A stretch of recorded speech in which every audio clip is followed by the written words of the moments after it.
இப்போ நான் சொல்கிற இந்த 3 காளி கோயிலுக்கு உங்கள் ஓன் ரிஸ்கில் மட்டும் போக. ஏன்னா நீங்கள் இந்த கோயிலுக்கு போயிட்டு வந்தீங்கன்னா கண்டிப்பாக சொல்கிறேன், ஒரு வாரம் உங்களால் தூங்கவே முடியாது.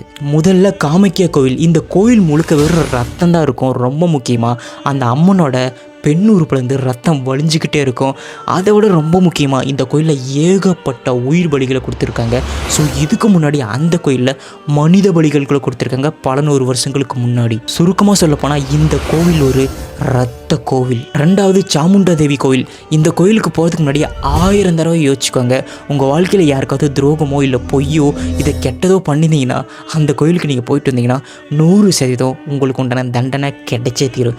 ஏன்னா அந்த கோயிலுக்கு போகிறவங்க எல்லாமே சுத்தமான மனசோட, நல்ல ஒரு மனசோட தான் உள்ளேயே போக முடியும். அப்படி ஒரு கெட்ட மனசோட மற்றவங்களுக்கு தீங்கு செஞ்சுட்டு அந்த கோயிலுக்குள்ளே போயிட்டு திரும்ப வீட்டுக்கு வந்தீங்கன்னா கண்டிப்பாக அடுத்த ஒரு வாரத்துக்குள்ளே உங்களுக்கு மிகப்பெரிய இழப்பு நேரிடுவாமா. கடைசியாக தட்சிணேஸ்வரர் கோவில். இங்கே இருக்கிற காளி சிவனை தன்னோட காலடியில் போட்டு மிதிச்சிட்டு இருப்பாங்க. அதாவது சிவனோட தடவை காளி காலடியில் போட்டு மிதிச்சாங்கல்ல, அந்த இடமா தான் இந்த கோயில் இருக்குது.